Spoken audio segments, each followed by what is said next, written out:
Welcome to the Skeptic Zone, the podcast from Australia for science and reason.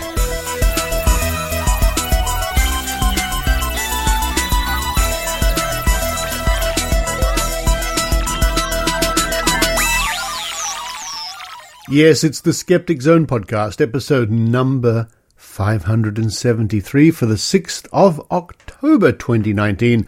Richard Saunders here with you from Sydney, Australia. A little bit overcast today, but I think it's going to warm up. It's a long weekend holiday here in New South Wales. Coming up on this week's show, we head to New Zealand. We talk to Craig Shearer, the chair of the New Zealand Skeptics. Briefly, we discussed the upcoming New Zealand Skeptics conference in Christchurch later on in November. And then we talk about a so-called psychic medium healer, Jeanette Wilson, who has been making extraordinary claims about healing cancer and various other things. And she's made these claims directly herself, not via some third party or in some confused way or can be interpreted as such.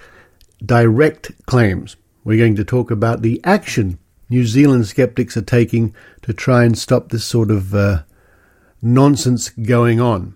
Following that, a very important story with Heidi Robertson about a naturopath in this country who has been banned from providing any health service, whether on paid or voluntary basis, to any person. Banned for her outrageous and ridiculous claims and treatments. A very important story indeed, and it sets a good precedent for future action against quacks around the country. A report not to be missed. Then to round off the show, Maynard's spooky action. Maynard heads to Sydney Skeptics in the pub, and he asks the pub goers what they think about the action in New Zealand, or skeptics taking action, preemptive action, I guess you'd say, against people like this woman claiming outrageous claims when it comes to people's health. Congratulations to my friend Brian Dunning at the Skeptoid podcast, who celebrated 13 years. Why not? Why not? He had a marathon live event just the other day where many of my friends, in fact, took part in live video hookups with Brian throughout a 13-hour marathon. That noise you can hear in the background is Maud the cat. You rest there and I'll finish the show, all right? Good. A 13-hour marathon.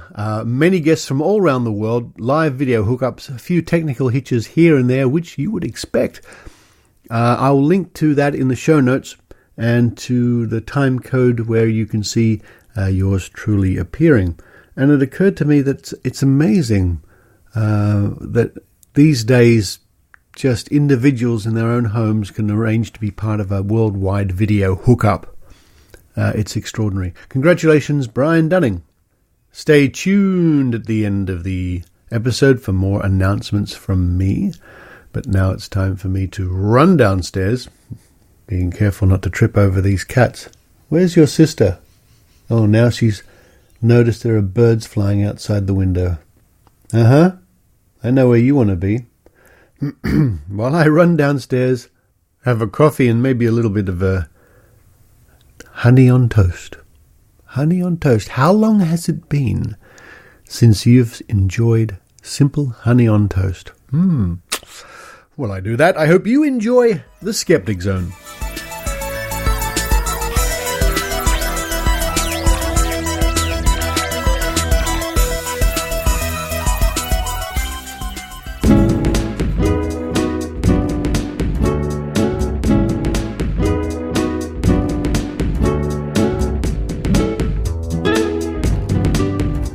Joining me now all the way from beautiful Auckland, New Zealand, it's the chair of the New Zealand Skeptics, Craig Shearer. Hello, Craig. Hello, Richard. How are you doing?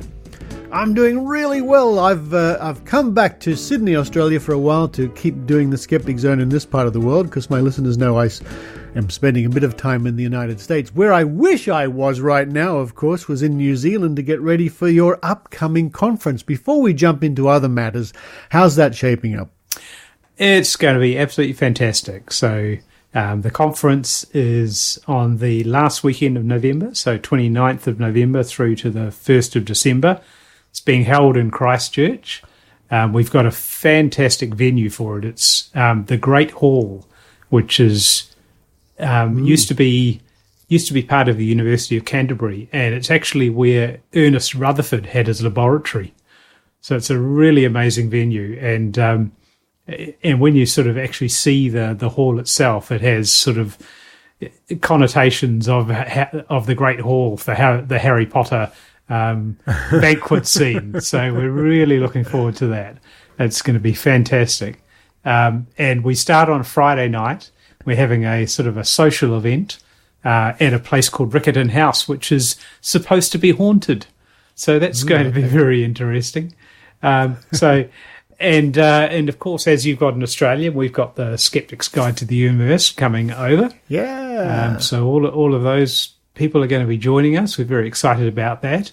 And we've also got Susan Gerbic and Mark Edward coming from the US. And, of course, Susan and Mark have been very active recently with their Operation Pizza Roll and exposing the hot reading of Thomas John, the supposed psychic. So, yeah, it's going to be really interesting to hear all about that. And we've got some local speakers as well on a huge variety of topics, from physics to forensic psychology to medicine. So all in all, I think it's going to be a great conference. Ticket sales are going very, very well, so there'll be tons of like-minded people at the conference to spend time with. Wow, I wish I was one of them. Where can people find out more, just quickly?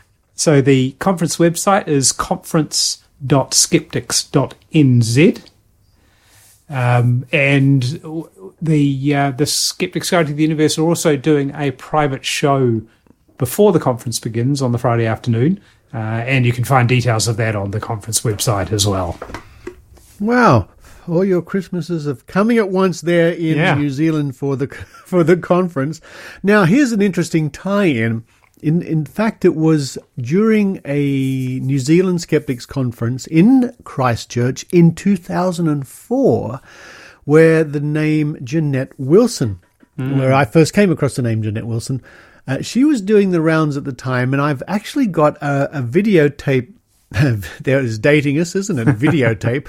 Sure. Which I transferred to digitally a long time ago, of her doing some live cold readings, or sort of an audience routine we've seen many times before, and also a story that was featured on TVNZ about her, one of the networks or one of the investigative type programs. Mm-hmm. And then I seem to remember the joke was that she was world famous in New Zealand. She wasn't very well known, certainly not in Australia.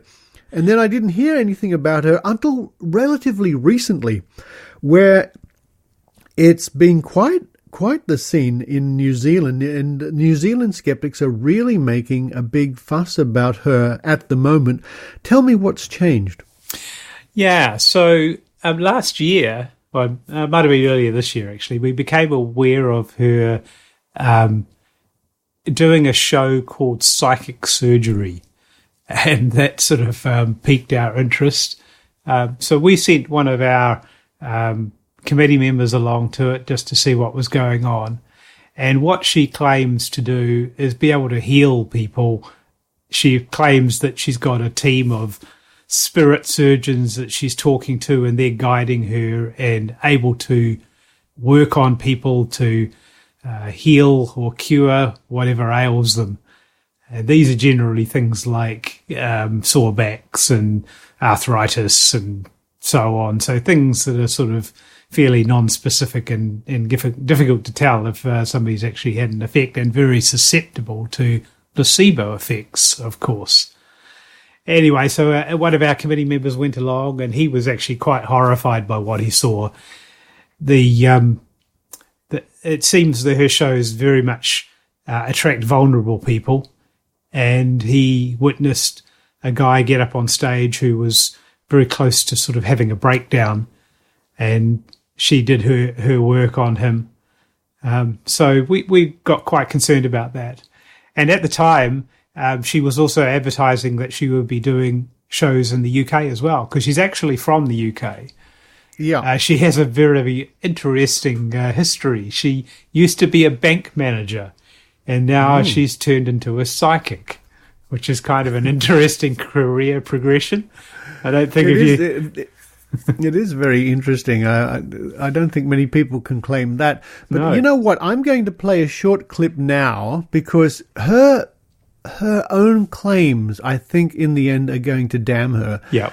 And skeptics get accused sometimes of making things up or exaggerating or whatever. But let's hear directly from the woman herself during an interview on New Zealand radio exactly what she claims she can do. A woman who bills herself as a psychic surgeon says attempts to shut down her shows are unfair, and she has helped heal people with many illnesses, including Parkinson's and brain tumours. The New Zealand Skeptics group has emailed all the venues booked for Jeanette Wilson's tour in a bid to get the shows shut down. The group says the tour is dangerous because Ms Wilson, a former bank manager turned psychic, claims to heal sick people by working with God and talking with spirit surgeons. Jeanette Wilson says at least 10 people suffering from various ailments are healed during every show. I asked her how she knows they're healed. Because all of a sudden they can move a leg that was paralysed, or they can see out of an eye they couldn't see out of, or their breathing improves and they can walk a long distance and they couldn't, or they're out of their wheelchair. It is that dramatic. Yep, I've worked on people with brain tumours, cancers. I've worked on people with things like fibromyalgia, chronic fatigue, you name it. I've worked on most conditions. Occasionally I will find a person I can't help, but usually I'm able to help them. So I'm understanding this properly. Through whatever spirits work through Yes. you have cured cancer as well. Yes, I can say that. Yes, I've got clients that I could provide testimonies that has happened. Given that you are using, spirits, or they're using you, whichever way you want to look at it, that there is an involvement of I a said spirit. that I'm working with God. Working with all God. healing Okay. comes from God. Do you have to be a believer then if you turn up at your No. show to want to be That's why I'm healed? not doing this at a show. I'm not doing the shows within churches because I don't want to bring belief systems into it. People can be sceptical. They can be atheists. It absolutely doesn't matter. And you The could healing still can heal take them? place. There's still a possibility you could heal them. Yeah. So there we are, Craig. It can't be more blatant than that. During some of those clips, she said quite clearly and plainly that she can heal cancers. Now, I don't know about New Zealand, but in Australia there are laws about making such claims. Yeah, I'm unsure of what the legal status here is. I think she's probably just being treated as a crackpot, really. But it is fairly... Right. Obviously, when she's making those sorts of claims, it's pretty serious. I think what actually gave her exposure was that we wrote to all the venues who were going to host her around New Zealand to say, hey, look, this is what she's doing. We think we should actually cancel your hire. And then we went to the media with that and told them that's what we were doing. So it was quite fortunate. Radio New Zealand picked up on the story and they interviewed me and I told them what we were trying to do. And then, of course, for balance, they went and interviewed her. And so that clip you've just played is some of that interview. And it really is worth listening to the whole clip. And she's just really digs herself into a very, very deep hole. And anybody listening to that would get a fairly clear indication of the sort of weird and crackpot ideas that she actually has. Yeah, absolutely. Folks, look, I'll link to the full interview with her on this week's show notes. But what I'll do right now is I'll read out the item that appeared in the NZ Herald, which was really more or less what you said on the radio. Yes, exactly. And this comes to us from the NZ Herald at nzherald.co.nz. Skeptics aim to shut down NZ tour by spiritual healer. A group aiming to stop a national tour by the New Zealand-based psychic is challenging the ethics of the host venues. The New Zealand Skeptics group has emailed all the venues booked for the tour of spiritual medium Jeanette Wilson in a bid to shut it down. The New Zealand Skeptics Chair, Craig Shearer, told the Morning Report the tour was dangerous because Ms. Wilson was claiming to heal people of illnesses by talking to spirit surgeons. Quote, "You often have psychics touring the country doing entertainment-style shows, and they're doing things we call cold reading, where they're sort of pretending to contact dead people. Unfortunately, it's for entertainment, and unfortunately, there are people in the audience who have lost loved ones. They are grieving, and we think it's pretty sad." End quote. Mr. Shearer said the series planned by Ms. Wilson was at a different level, as she was claiming to be able to talk with, quote, "spirit surgeons on the other side," end quote, and heal people of illnesses they have. Quote, "We think it's pretty dangerous, as it seems there's no evidence that she can actually do this, so we would really like to shut it down," end quote. He said people with serious illnesses might put stock in her healing rather than visiting a qualified doctor. Quote, "There's also financial harm through people having to pay money to have this sort of thing done to them," end quote. Mr. Shearer said it was fair enough that people who wanted to pay to attend such events should be free to do so, but society should be protecting vulnerable people from the mental and financial harm that might arise from them attending these events. The group has emailed all the venues hosting the tour, but so far no city councils or venues have pledged to take any action to stop the show. Mr. Shearer said only one had responded so far to say it had no control over what was booked. Quote, "My response to that would be they really need to look at their ethics and ask if it's really ethical to promote this sort of behaviour at their venues where people are actually going to be harmed. We've also talked to the Auckland City Council, who say they can't shut down a show unless something unlawful happens. That's a pretty high bar to reach, I guess," end quote. Ms. Wilson, who has been working as a spiritual healer for 25 years, runs events, workshops and consultations around New Zealand and the UK. Mr. Shearer said the Skeptics' sister organisation in the UK ran a similar campaign to have her tour shut down there. Quote, "They contacted all the venues there and they managed to get quite a few venues to pull out of the tour. That's what we're hoping will happen here as well," end quote.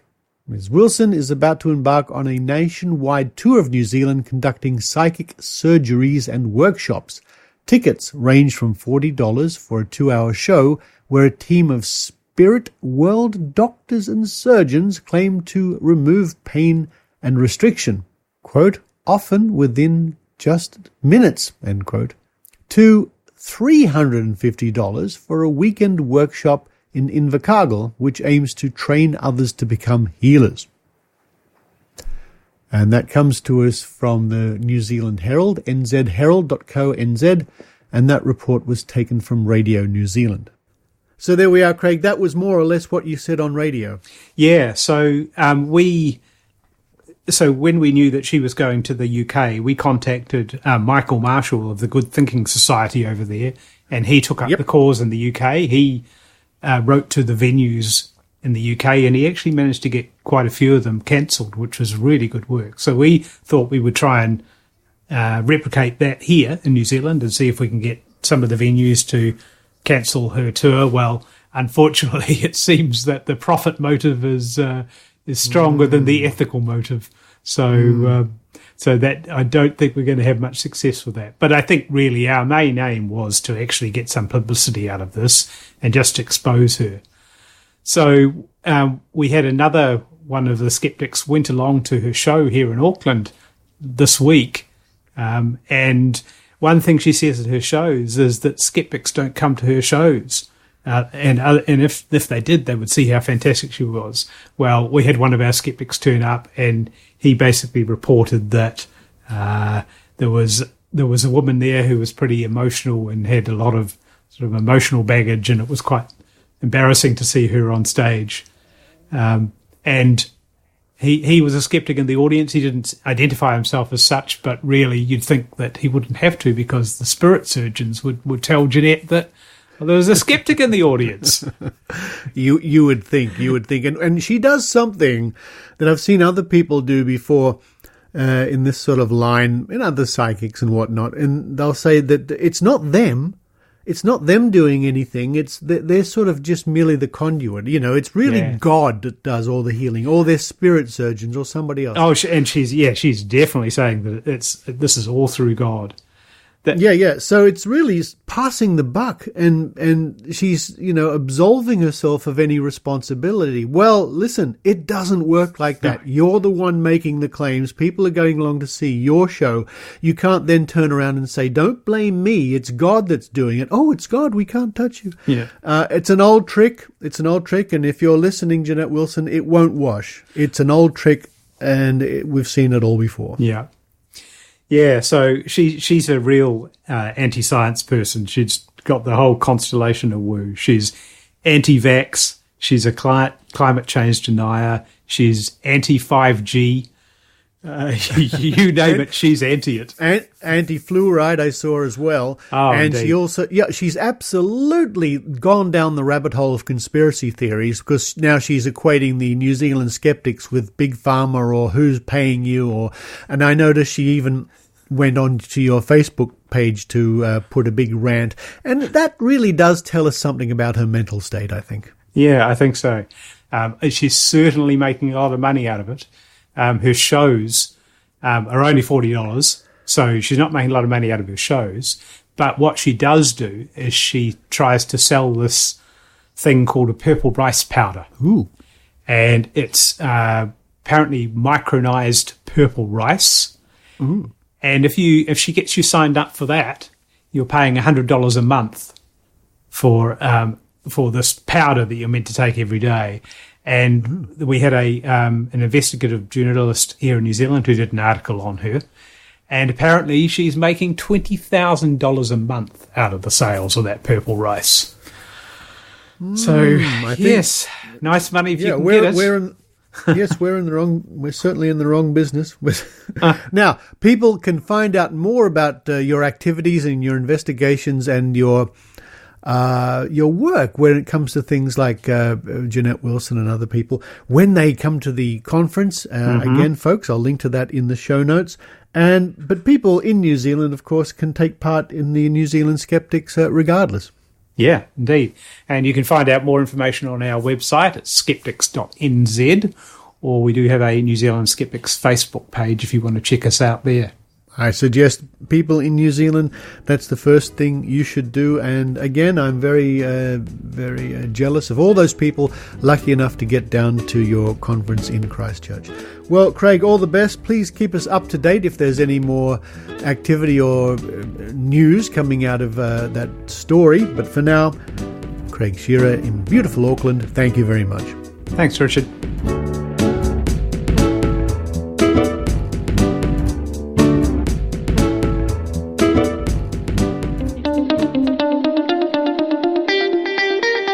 I'm Mick West. In my podcast, Tales from the Rabbit Hole, I have extended conversations with people who have been involved in conspiracy culture. I do this for a couple of reasons. Firstly, because it's really interesting. These people have great stories about how they fell down the conspiracy theory rabbit hole, what they did down there, and what it was that helped them out. Sometimes I also talk to people who investigate conspiracy theories, and they have equally fascinating stories from the other side. Secondly, I want to understand how best to prevent the spread of conspiracy theories and misinformation, which is an increasing problem in a time when alternative media is exploding. The best way to do this is to communicate effectively with the people involved, and the best way to do that is with a nice long chat. Check it out, Tales from the Rabbit Hole, tftrh.com.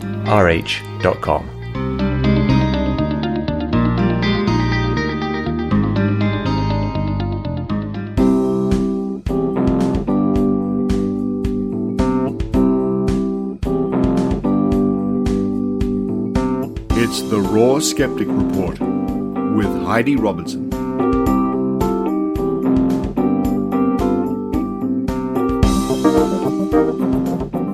Hello everyone, Heidi Robertson from the Northern Rivers Vaccination Supporters here.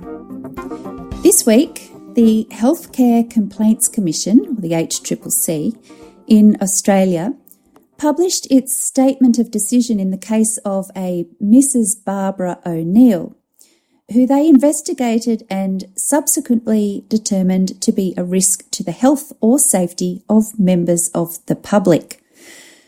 Barbara O'Neill describes herself as, and the following is directly from the HCCC's statement, quote, an author, educator, qualified naturopath and nutritionist, and an international speaker on natural self-healing, end quote.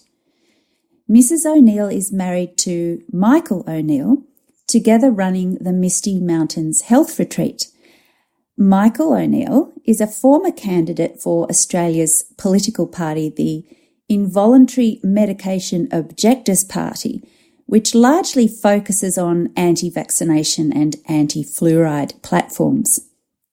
When complaints about Barbara O'Neill first reached the HCCC, an interim prohibition order was put in place on her whilst investigations and rights of reply were put into motion. In July this year, Michael O'Neill put up a rather cranky short video, which is still on his Facebook page. My observation was that the hearing was weighted towards the trivial. It was completely speculative, as there was not one example of any evidence of any harm to any person from treatments or advice these advice that holds no risk. On the ABC morning radio 2 days ago, it was reported that 11 million Australians are now suffering from chronic diseases such as cancer, diabetes, etc., which is nearly half of all Australians. This amounts to a national crisis. Yet the health authorities have decided that it is worthy to pursue a little 66-year-old lady that has given her life to instructing people on a healthier, happier and disease-free existence. And the video goes on for another minute, but you get the picture. So what are Barbara O'Neill's actual qualifications? Well, the HCCC looked closely at this question.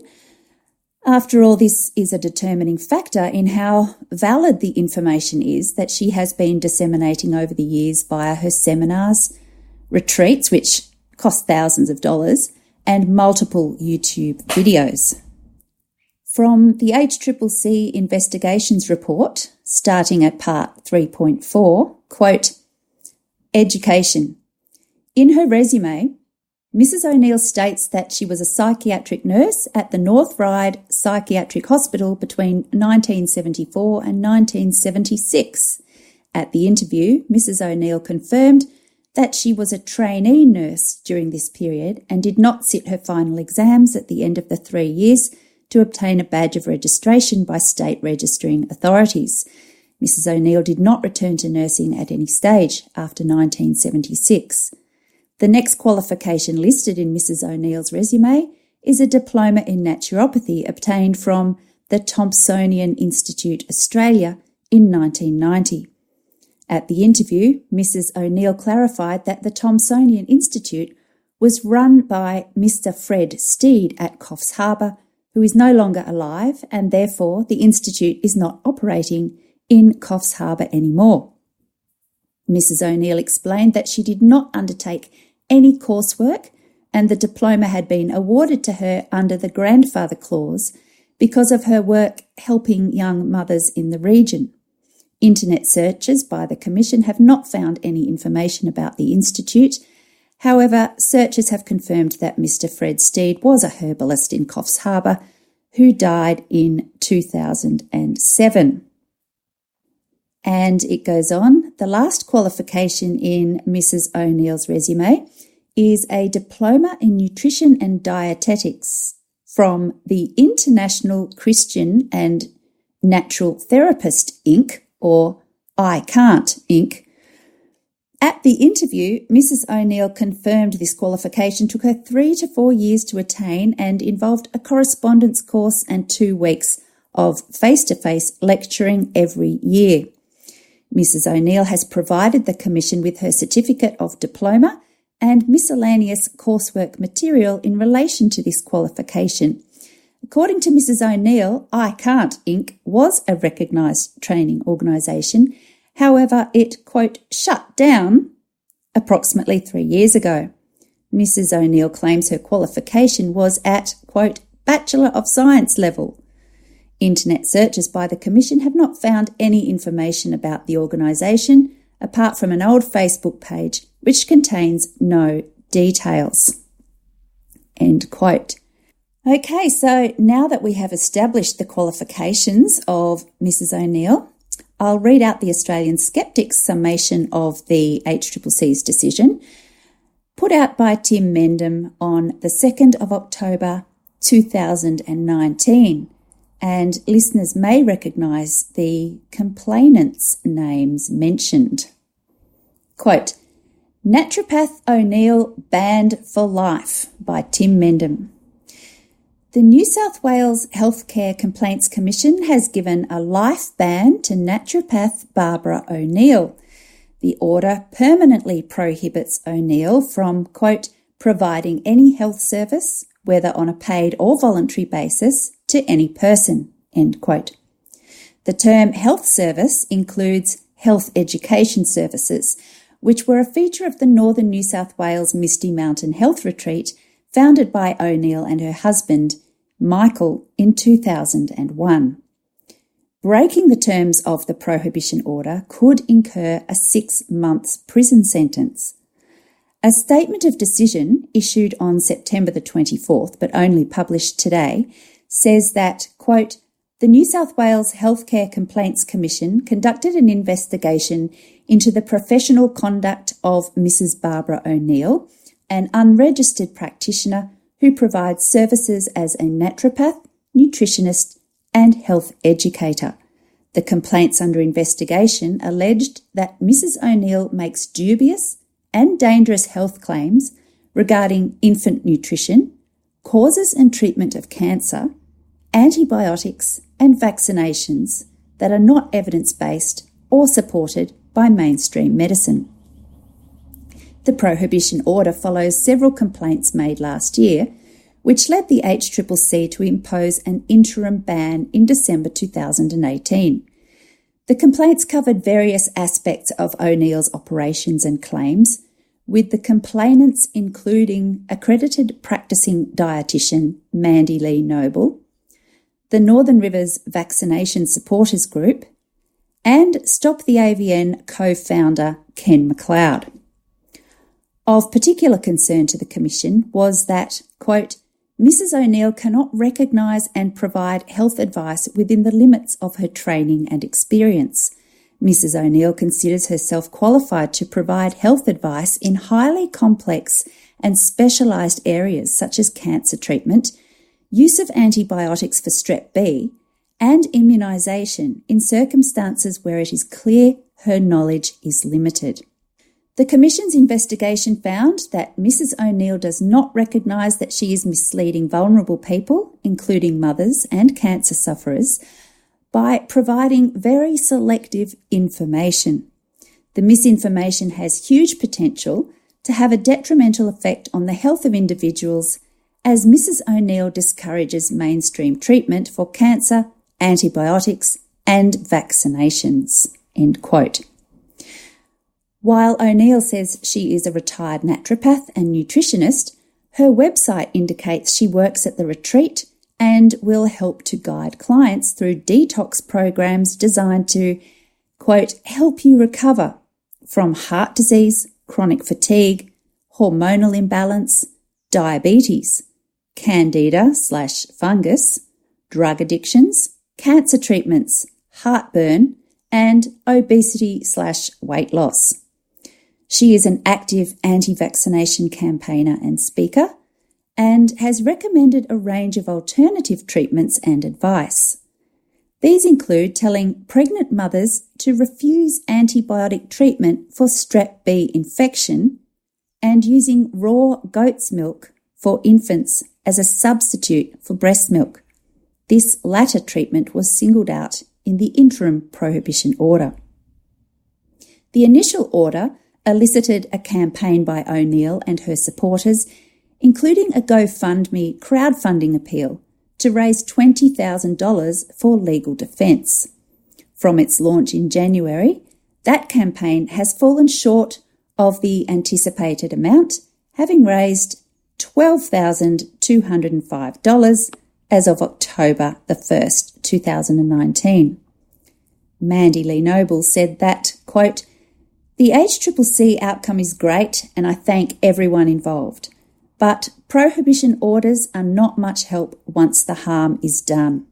The message I would like to give health consumers is that naturopathy is not based in science or medicine and naturopaths are not regulated, so you take all the risk," end quote.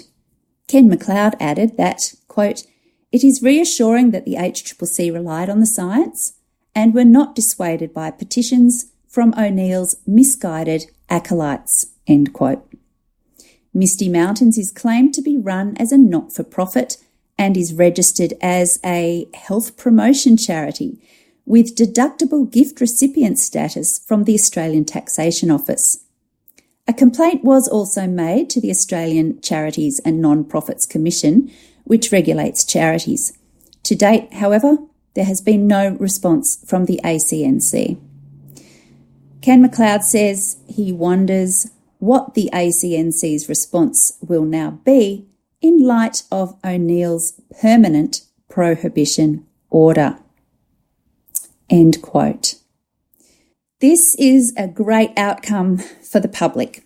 It goes to show that sometimes the acronyms like the HCCC will act, and we should all be putting in complaints about shonky healthcare practitioners giving bad advice. Richard will link in the show notes this week to the HCCC's full statement of decision, which is well worth a read. It's simultaneously very interesting and horrifying, but well worth a read. But until next time, this has been Heidi Robertson from the Northern Rivers Vaccination Supporters. Bye for now.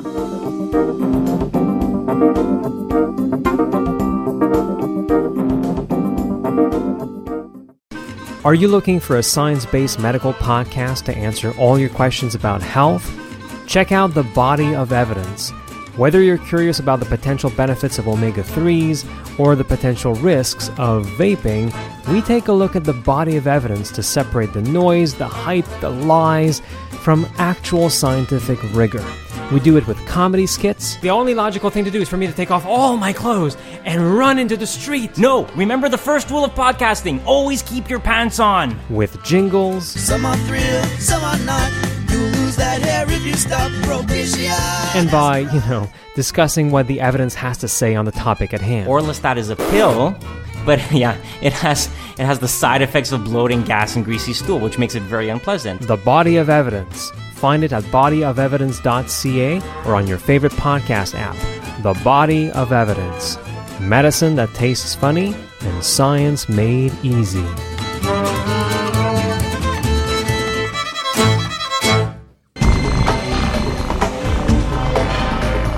Here's Maynard's spooky action at a distance. Well, it's Skeptics in the pub here at the Occidental Hotel. Maynard here, up the back in the naughty corner, where all the people who try and hide away from all the hustle and bustle of Sydney Skeptics in the pub. Today, we've got a big one. Trish is on stage telling us about some revolutionary advances in stroke maintenance care and all that kind of thing. And I'll be asking her about stroke, things are getting better for people who might have a stroke. That's what it's all about tonight. Look, Richard's not here. He's, you ever seen that show Deep Space Nine? There was a disease called the phage in that. Yeah, he's suffering from the phage. Not to be confused with the frage.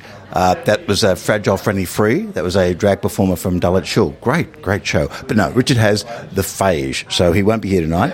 I myself, I'm suffering from severe low SES. Social economic status. So I'll be under an injury cloud and a financial cloud, and just a cloud generally, as we talk to Trish and other people, and we'll be asking, should skeptics get involved in this whole sort of thing the New Zealand Skeptics have got involved with? The New Zealand Skeptics are trying to stop venues hosting someone who's claiming to be a psychic healer. In fact, she doesn't actually claim she's a psychic healer, from what I gather. She speaks to psychic surgeons on the other side of the cardboard, I don't know, on the other side, and they do the healing for us. So it's not her that's actually doing the healing. So I'll be asking those questions and seeing how we go here on a night where everybody is very much under the weather at Skeptics in the pub. Okay. Look, so where do you sit on this psychic healer issue? Should the skeptics get in there and say something, or should they mind their own beeswax? I reckon it's kind of the right thing to do. I think definitely go in and say something. I don't know. I mean, if that's not what skeptics do, well, then what do we do, really? Okay. So is it just a thing where you give the venue a ring or send them a letter alerting them to what the person might be about? Or you think it's actually doing the kind of thing Trish does, where you stand out the front with a sign going, F you? Look, I do love Trish's signs. They're good. They're very... You can clearly read the letters. I think it's probably a bit situational. Depends on the person, depends on the venue. Some venues I would be particularly vociferous in my complaints. Like, I think if the university was hosting a psychic night, then that would be worth a lot of complaining. If it's a small pub where 10 people are going to turn up, then you might do more harm than good by calling attention to the event. How do you guys feel about this psychic healer coming to Australia, and should, make a fuss like they are in New Zealand? I think we should definitely, as skeptics, do something. It depends on the particular goal that you're after. And yes, so should it be just dissuading the venue from having her there, or trying to stop people from going there? What do you think would be the best idea? I think probably all of the above, and there might be different actions to achieve each. When you're talking to people who are not directly involved, probably should be focusing on informing people. Well, we're here at Skeptics in the pub with the newly anointed President of the Australian Skeptics. Is that your title, Your Highness? Yes, indeed. Yes, Your Highness is quite acceptable. Look, Alethea used to get carried around on a sedan chair with a couple of shirtless guys. Are you going to be doing that as well? Ooh, I'll think about it. I think I have to go one better than Alethea, though. I think... 4 shirtless guys instead of just 2. I think that's a good idea. And how do you feel about the question of today, which is the New Zealand skeptics are getting a bit uppity and in your face about the psychic healer that's visiting that country, and that person may be visiting here too. Do you think skeptics have a role to inform venues that there may be some bit of possible fraud going on, or in fact that the person's getting sold a bill of sales for something that doesn't exist? Definitely, and. That when you think about it, it's there are quite a few levels to that. I definitely think skeptics have a role in alerting venues and even perhaps pressuring venues, and also maybe doing some activism outside venues with leaflets for the potential attendees, which we've done in the past with the psychic Sally Morgan. We stood outside the State Theatre, very low key and not in your face at all, but we had some leaflets that we were handing out to the people who were going to see the psychic Sally Morgan, and the message of our handouts was, look after yourself. If you're going there for a night's entertainment, well and good, enjoy the show, but if you're going there because you've lost someone, do be aware of the techniques that the psychics use with regard to cold reading, and if you really have lost someone and you need some help, look after yourself. This might not be the place for you. So it can be done quite gently and quite sensitively. In terms of informing venues are businesses. They need to make money. So I don't know that skeptics would have a lot of traction there, but we can try. We can try. Well, it would be interesting intervening with people going into a psychic healer, because you'd have people that would be maybe obviously physically ill going in, and that would be a difficult one sometimes. Oh, that would be really difficult. And I think our message would be the same as people going in to see a psychic. Look after yourself. Are you sure that this is the right place to be for you? And again, I have mentioned her style, where she speaks to psychic surgeons on the other side who do the healing. So she's not doing the healing, which I think is an interesting one, because it also brings in the matter of people who may be of a religious persuasion. Where's God in this equation? Well, exactly. And the whole thing to me is so hilarious and so ludicrous. I can't imagine how anybody would take it seriously. But maybe there are people who do take it seriously, and Well, they would also possibly be very vulnerable too, because they could have exhausted many of the standard medical ways to make themselves better. Yes, and if they then abandon those ways to go to somebody like this healer who talks to people on the other side for healing, and do we know whether she talks to people who are actually medically qualified? Well, I've only going on the description that the New Zealand Skeptics mentioned, and they said psychic healers on the other side. So I don't know if these are actual ex-doctors, current doctors. I don't know. Yes, and it's very vague, isn't it? It is very vague. It's frighteningly vague.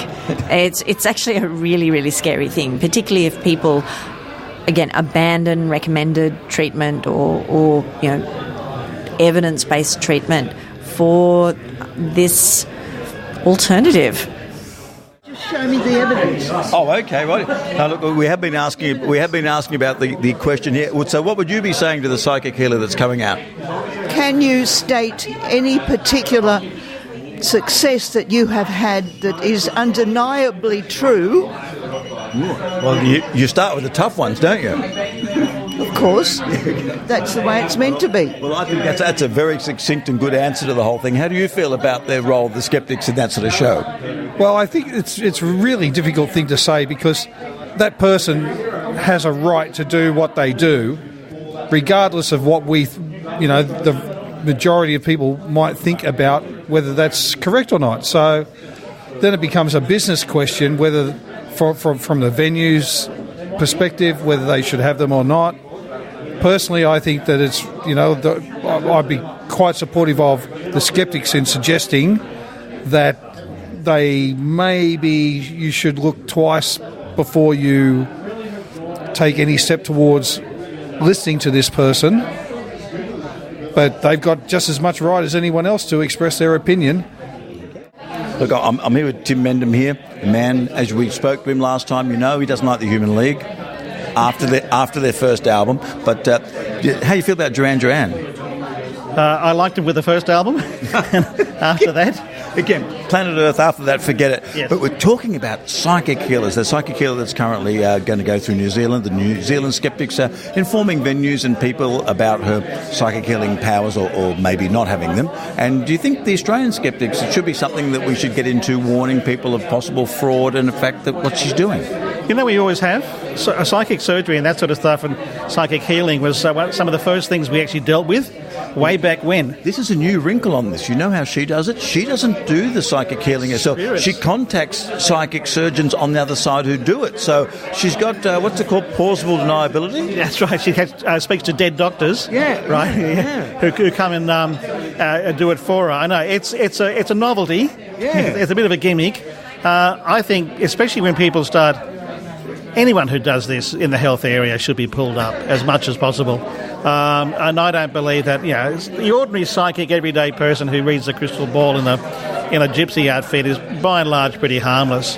But someone who's talking about health and those sort of areas really affects the way people live. And I think we have a right to at least, not necessarily to go out there and throw stones or something like that, but certainly to try and very actively point out that this is shonky. Because have you seen this in Australia before? Because I imagine people who are very sick would be turning up at these shows. Have you seen this sort of thing when it happens in Australia before? I haven't seen the psychic, the dead doctor healer bit. I've certainly seen some faith healing bizzos, and that's very sad to see, because that's people who are extremely vulnerable in their religious belief, and I've seen them sort of who don't get healed, and the healer blames them.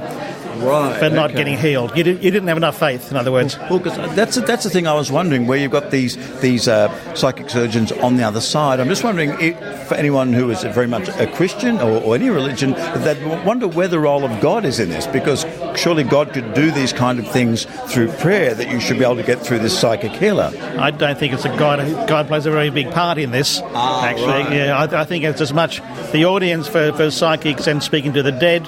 Went to one the other day, actually, and honestly, the audience just laps it up. There's no questions asked. Wow. No critical thinking at all that arises. They'll just accept anything that happens.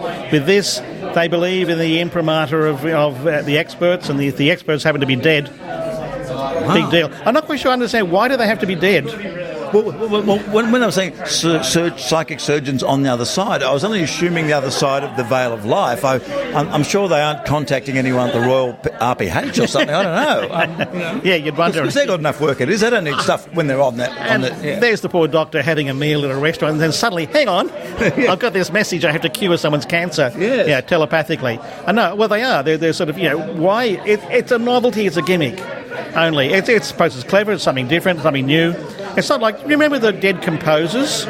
Someone was getting in touch with, or what we call the decomposing composers. Yeah. Someone was getting in touch with people like Beethoven and things like that and writing new bits of music. Oh, wow. As if it was Beethoven or Wagner or whatever. Okay, and channeling them, yeah, in a way. But they were definite people and creating things. So she's doing much the same thing, but in a health area. Wow. Okay, that's pretty interesting stuff you've got going on there. You've seen it all, haven't you? Yeah, thank you. Yeah. Okay, see you, Tim. Thanks, Maynard. Well, that's a wrap for Skeptics in the Pub here. It's been a big month here in October. Coming up in November, we're going to be talking about forensic psychology is going to be on display and going to be the topic of the talk here at Skeptics in the Pub. That's the first Thursday of next month. And Maynard signing off here. And man, there's been some rocking, some rolling, and there's been a lot of stroking going on here tonight. I'll tell you what, I don't smoke, and I'm going to continue to not smoke.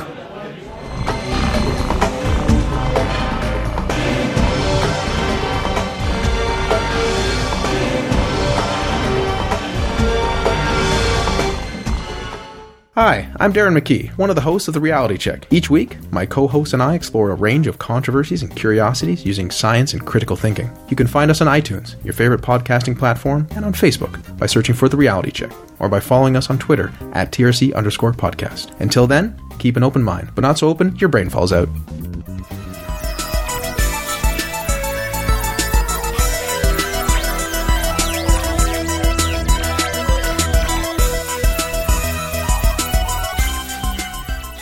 Thank you for listening to the Skeptic Zone. Now, this week, or during the week, since the last episode, I was struck down by a very nasty, throaty, chesty, head infection, cold, flu, Black Death, plague, something or other. It really knocked me around, and it really annoyed me because I wasn't well enough to attend Skeptics in the Pub, which was a pity. But I did try to put the time to some good use while I couldn't really do much. And I ended up watching lots of tutorials online about my own business, really, and podcasting and video editing and this, that, and the other, and tips and stuff. And I came across a video tutorial to do with something called noise reduction. And I found a little product, and I very rarely mention things on the Skeptic Zone, and this is no kickback. I'm not getting paid a cent for this, but people out there, some people, especially if you're in audio production, might like to know. I came across a wonderful little plug-in for the iPad called Brushfry, B-R-U-S-F-R-I. I think in Swedish it means noise-free, and it's sensational. I've used it on this episode to cut down a lot of background noise here and there. Anyway, if you're into audio work, especially on the iPad, iPhone, I use the Ferrite program as well, then I can recommend Brushfry. I'll link to that in the show notes. You might want to check it out. Coming up on the Skeptic Zone, I hope to chat to more people involved with the upcoming Australian Skeptics Convention, Skepticon in Melbourne.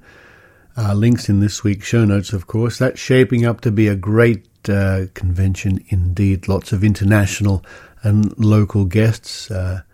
All going well, I'll be on the scene too to do interviews for the Skeptic Zone along with Maynard. If your dream is to be interviewed by Maynard, then if you come along to the Skepticon in Melbourne, there's a good chance your dreams will come true. Oh, and speaking of Maynard, don't forget to check out his adventures and events at maynard.com.au. And in fact, on Saturday the 26th of October in Glebe, at the Red Bar in Glebe, we have Maynard's Love Shack Dance Night. And those Love Shacks really go off. They're great fun. If you want to go along to Maynard's Love Shack on the 26th of October, head to maynard.com.au for more information. thank you again to you people, and you know who you are, who help the Skeptic Zone in a very real sense financially by chipping in with Patreon. And some people use PayPal still, that's great.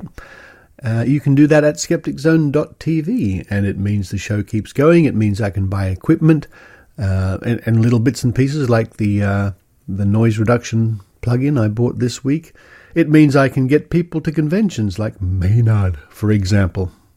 And I guess you could say the Skeptic Zone sort of, can you say this, flies by the skin of its teeth? Something like that. So your contributions, your generous contributions, are actually vital.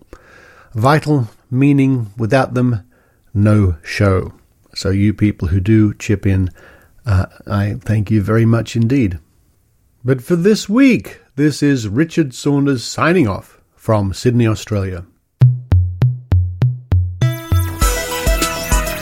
You've been listening to the Skeptic Zone podcast. Please visit our website at www.skepticzone.tv for show notes, contacts, and to access the back catalogue of episodes going back to 2008. You can follow the Skeptic Zone podcast on Twitter at Skeptic Zone, visit our Facebook page, or leave a review on iTunes. You can also support the Skeptic Zone via Patreon or PayPal. The Skeptic Zone podcast is an independent production. The views and opinions expressed on the Skeptic Zone are not necessarily those of Australian Skeptics or any other skeptical organisation.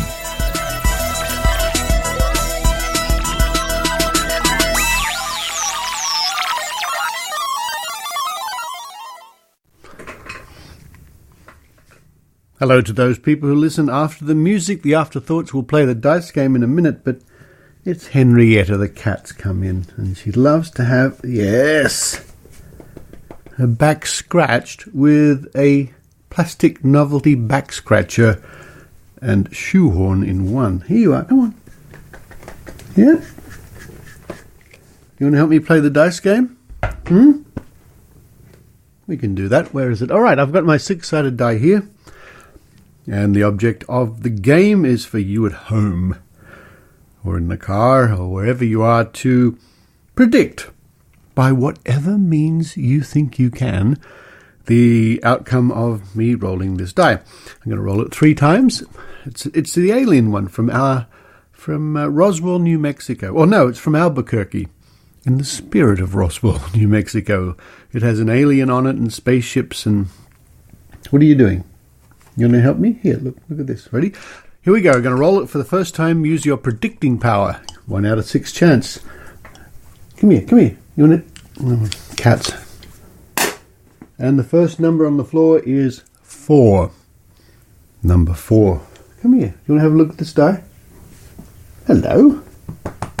Okay. Second number. She's investigating it now. Sniffing it. What do you say, Henny? She's batting it with her paw. Number 4. 2 4s in a row. Okay, ready? Last one. Last one, here it comes. Look out, Henny. Number 3. So this week's numbers: 4, 4 and 3, and a confused pussycat on the floor.